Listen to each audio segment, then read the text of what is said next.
di kalangan masyarakat tentang money politik. Ketika kita menerima atau bagi pemilih pemula nih pertama kali menerima money politik itu akan menjadi candu, Kak.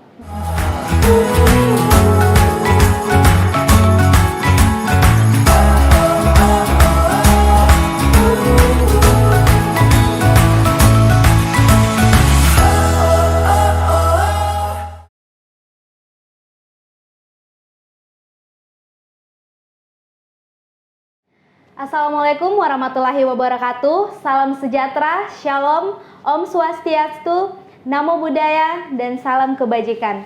Hai guys, selamat datang di konten perdana Paguntaka Jaya. Perkenalkan, nama saya Cindy Parintak. Di sini saya ditemani oleh dua narasumber keren. Langsung saja kita kenalan dengan dua narasumber kita. Halo guys, perkenalkan nama saya Muhammad Fahmi Ibnu Abdillah. Di sini saya sebagai Ketua Relawan Demokrasi Basis Pemilih Pemula KPU Kota Tarakan. Dan perkenalkan juga nama saya Adi Purwanto, saya salah satu anggota dari Relawan Demokrasi Basis Pemilih Pemula.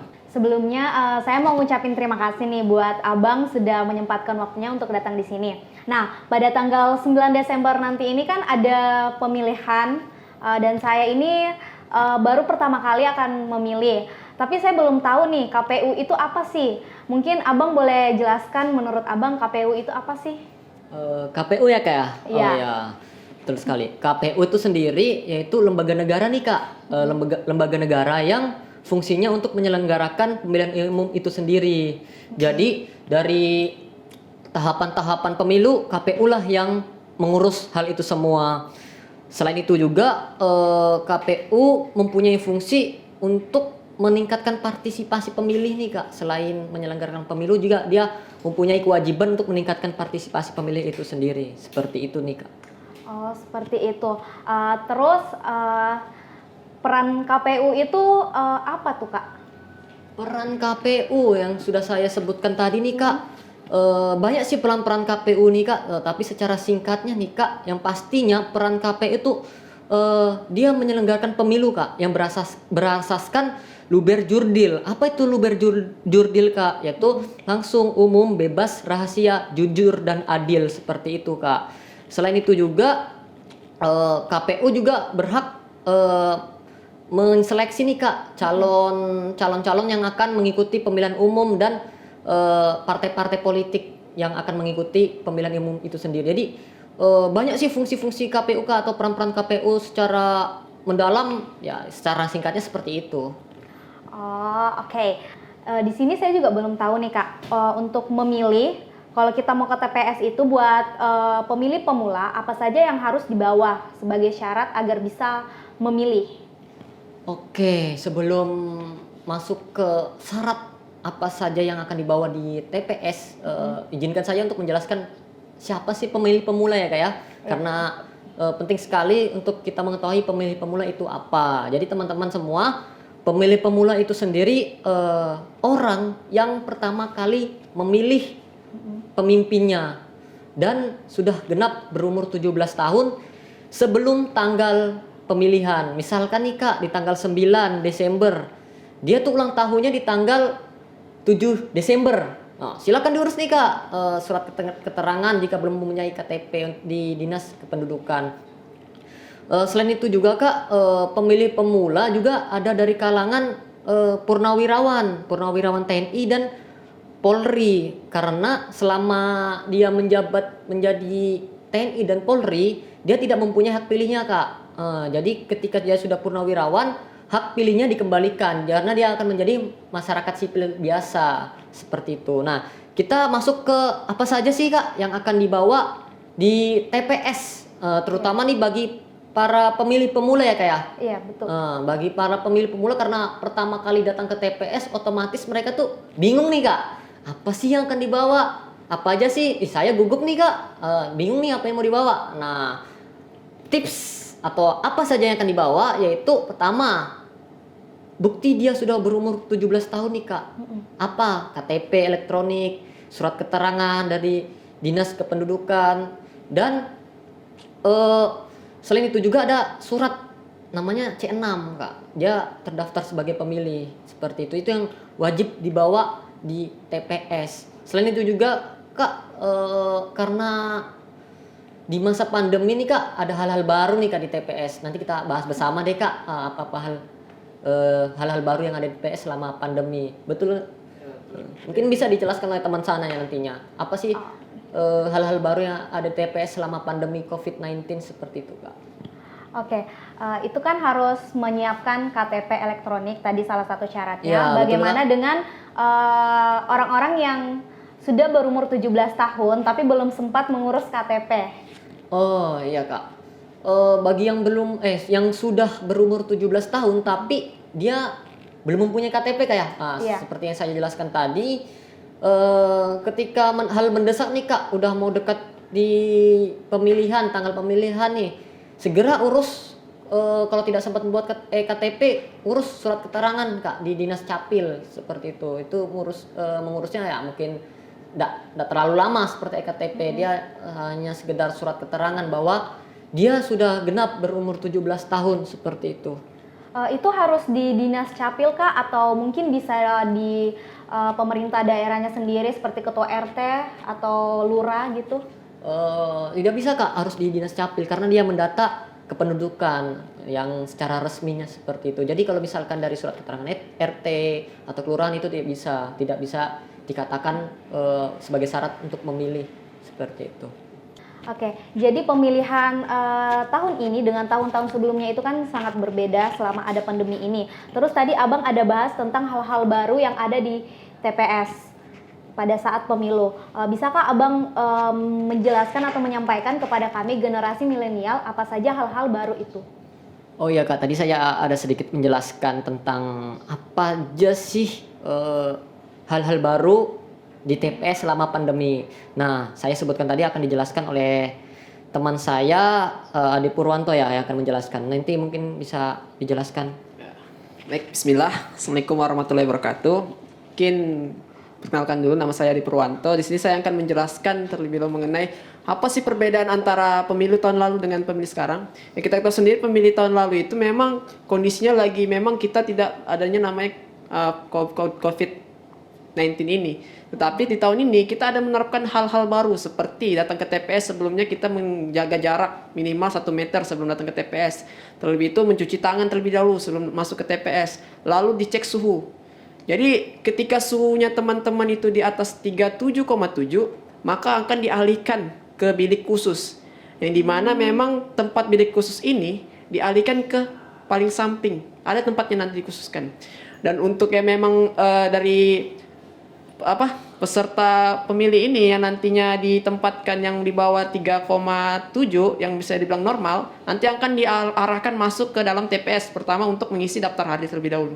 Setelah mengisi daftar hadir itu nanti diarahkan untuk duduk sambil menunggu antrian. Dan kita juga di dalam TPS itu menerapkan namanya disinfeksi atau pensterilkan. Istilahnya untuk mengamankan pemilu di tahun ini untuk aman lah, karena dikira-kira kan menerapkan namanya protokol kesehatan. Nah setelah di dalam TPS nanti jaga jarak antara kursi itu 1 meter. Dan setelah itu dipanggil nomor antrian untuk mencoblos. Setelah mencoblos, setelah itu dan hal baru juga mengenai tinta tetes. Jadi nanti tintanya itu ditetes, bukan dicelup, tetapi ditetes dia. Nah setelah itu baru. Dan saya juga lupa itu dikasih sarung tangan sebelumnya untuk mencoblos. Ya, karena memang kalau misalkan kita ini sangat ketat sekali menerapkan protokol kesehatan karena di pandemi saat ini kita juga was-was, artinya masyarakat juga lagi was-was karena memang dari KPU sendiri itu menerapkan namanya protokol kesehatan. Jadi untuk segala apapun itu mengenai kayak mencoblos itu nanti dikasih sarung tangan dan sebagainya. Dan juga nanti juga itu setelah tinta itu ditetes, sarung tangan itu dibuang terlebih dahulu, habis itu ditetes. Nah setelah itu diarahkan keluar bilik suara. Nah mungkin seperti itu hal-hal baru di TPS. Oke, saya sering mendengar nih pembahasan baru lagi ya Kak. Saya sering mendengar di kalangan masyarakat tentang money politik atau biasa orang-orang sebut itu serangan fajar. Nah, menurut Abang ini apa tanggapan Abang-abang tentang money politik dan apa langkah awal KPU dalam mencegah hal tersebut kepada generasi milenial? Oke Kak, sangat menarik sekali pertanyaan ketika kita membahas money politik ya Kak. Apalagi nih Kak untuk generasi milenial dan terutama untuk pemilih pemula. Karena pemilih pemula yang sudah seperti teman saya katakan bahwa pemilih pemula itu pemilih yang suci karena pertama kali untuk memilih. Nah, sangat rentan ketika adanya money politik nih Kak. Dan untuk kami sendiri sangat menyarankan tolak money politik seperti itu Kak, karena ketika kita menerima atau bagi pemilih pemula nih pertama kali memilih menerima money politik itu akan menjadi candu Kak. Candu karena ketika dia menerima money politik untuk pertama kalinya maka hal tersebut akan diulanginya kemudian hari Kak, karena dia sudah kayak merasa bahwa saya menerima money politik ada juga untungnya seperti itu. Itu sangat dibahayakan Kak. Jadi kami dari relasi basis pemilih pemula KPU Kota Tarakan jangan sesekali mau menerima money politik, tolak money politik karena itu sangat bahaya untuk karakter generasi milenial apalagi yang pertama kali memilih Kak. Bahwa proses money politik tuh sama seperti suap menyuap Kak. Dari hal-hal kecil seperti itu yang akan merusak generasi kedepannya, akan merusak tatanan negara seperti itu. Maka dari itu sangat-sangat tolong dihindari yang namanya money politik. Mungkin teman mau tambahin atau bagaimana? Mungkin kalau untuk undang-undang yang mengatur tentang money politik itu pasal 523 ayat 1 sampai 3 nomor 7 tahun 2017. Dan di situ memang mengatur tentang tindak pidana money politik. Jadi buat kaum milenial khususnya hindari yang namanya money politik karena memang kita sebagai generasi milenial ini untuk mencobalah merubah gimana sih generasi kita saat ini. Kita harus membangun nih supaya generasi kita saat ini untuk menolak yang namanya money politik. Jadi kalau menurut saya seperti itu. Jadi adanya memang undang-undang yang mengatur tentang tindak pidana money politik. Apalagi kalau misalkan terkena atau langsung tangkap tangan itu berbahaya sekali buat generasi kita. Sebaiknya dihindari. Mungkin dari saya seperti itu. Oke, saya ada pertanyaan terakhir lagi Kak. Apa sih peran KPU untuk meningkatkan partisipasi generasi milenial dalam menyambut pemilu tahun ini? Oke Kak, peran KPU dalam meningkatkan partisipasi pemilih ya Kak? Oke, banyak sih Kak peran KPU dalam meningkatkan partisipasi pemilih. Salah satunya nih Kak, KPU Kota Tarakan membentuk namanya relawan demokrasi nih Kak. Seperti kita nih kan relawan demokrasi dari KPU Kota Tarakan. Apa saja fungsinya Kak? Fungsinya itu kita mensosialisasikan nih Kak. Apa itu pemilu, apa itu KPU, kami sosialisasikan nih Kak bagaimana proses penyelenggaraan pemilu dan bagaimana tata cara masuk ke TPS, kami sosialisasikan nih Kak. Apalagi terutama di basis pemilih pemula nih Kak, sudah berkeliling di Kota Tarakan ke sekolah-sekolah nih Kak. Udah ada 13 sekolah Kak yang kami datangi untuk disosialisasikan mengenai pemilu. Nah, selain dari kami nih Kak, dari basis pemilih pemula, selain dari basis pemula ada basis-basis lain juga Kak. Ada basis keluarga, ada basis internet, ada basis marginal, dan ada basis perempuan dan lain sebagainya Kak. Pokoknya ada totalnya 10 basis nih Kak yang dibentuk oleh KPU Kota Tarakan. Nah, selain itu juga ada juga KPU Kota Tarakan untuk menggait pemilih milenial nih Kak. Ada dia mengadakan lomba game online misal PUBG, ML, dan yang terakhir kemarin ada lomba TikTok challenge. TikTok challenge mengenai sosialisasi kepemiluan seperti itu. Selain itu juga Kak, banyak sih Kak, KPU Kota Tarakan sudah beberapa kali melaksanakan belusukan ke pasar-pasar, ke tempat-tempat yang bisa disosialisasikan seperti itu. Nah, tantangan sosialisasi pada tahun ini, tantangannya yaitu kita berada di tengah-tengah pandemi COVID-19 nih Kak. Nah, itu salah satu tantangan. Jadi kita sebagai relasi selain mensosialisasikan tentang kepemiluan nih Kak, kami juga mensosialisasikan pentingnya protokol kesehatan. Kenapa protokol kesehatan penting? Karena agar pemilu serentak di tahun 2020 ini kita aman Kak. Kami jamin aman karena protokol kesehatan yang setelah disebutkan oleh teman saya tadi, ketika memasuki TPS harus ada cuci tangan, ada menggunakan sarung tangan, tetes tinta baru, ada bilik khusus dan lain sebagainya. Jadi aman datang ke TPS di tanggal 9 Desember tahun 2020 seperti itu Kak. Terima kasih ya Kak. Iya. Di sini kan di generasi milenial ini kan walaupun kadang kita sudah adakan sosialisasi nih buat pemilu, sudah dikasih tahu pemilu itu apa, KPU itu apa, peran-perannya apa seperti tadi kan. Tapi masih ada saja nih anak-anak muda yang berpikir ngapain sih memilih, saya malas, saya bingung mau pilih siapa nih. Sehingga mereka tuh bisa dikatakan golput kan, golput. Nah, apakah ada pesan dari abang-abang ini buat anak-anak milenial agar mereka tuh bisa semangat dalam menyambut pemilu tahun ini? Oke Kak, pesan dari kami, nanti teman saya akan juga memberikan pesan juga, terkhusus dari saya nih Kak, pesan untuk kaum milenial dan atau pemilih pemula nih Kak yang berumur 17 tahun dan sebagainya, karena pemilihan umum ini Kak sangat penting Kak. Kenapa sangat penting? Ini sebagai wujud kedaulatan rakyat. Kedaulatan rakyat sendiri kita bisa memilih pemimpinnya secara langsung seperti itu Kak. Jadi pesan saya untuk generasi milenial nih Kak, jangan sia-siakan suara kalian, jangan sia-siakan waktu kalian, dan jangan sia-siakan masa muda kalian. Kenapa? Kalian yang akan meneruskan kepemimpinan di negara ini. Jangankan di ruang lingkup terkecil, pemimpin di keluarga kita. Bagaimana ketika kita ingin memilih pemimpin tapi kita acuh tak acuh, maka ya, kita akan menjadi pemimpin ya dikatakan belum bisa. Ketika kita memilih pemimpin saja tidak mau seperti itu kayak. Yeah. Jadi jangan lupa untuk para kaum milenial nih yang katanya ada yang hebat di gamer lah, selebgram lah dan sebagainya. Jangan ngaku selebgram, jangan ngaku gamer kalau tidak mau memilih pemimpinnya gitu Kak. Jadi ya betul ya. Betul. Jadi saya harap jangan lupa, sekali lagi jangan lupa di tanggal 9 Desember tahun 2020 silahkan datang ke TPS-nya masing-masing. Silahkan dicek nama-nama kalian, silakan dicek KTP kalian apakah sudah benar atau belum. Silakan dicek untuk terakhir kalinya sebelum tanggal 9 Desember Kak.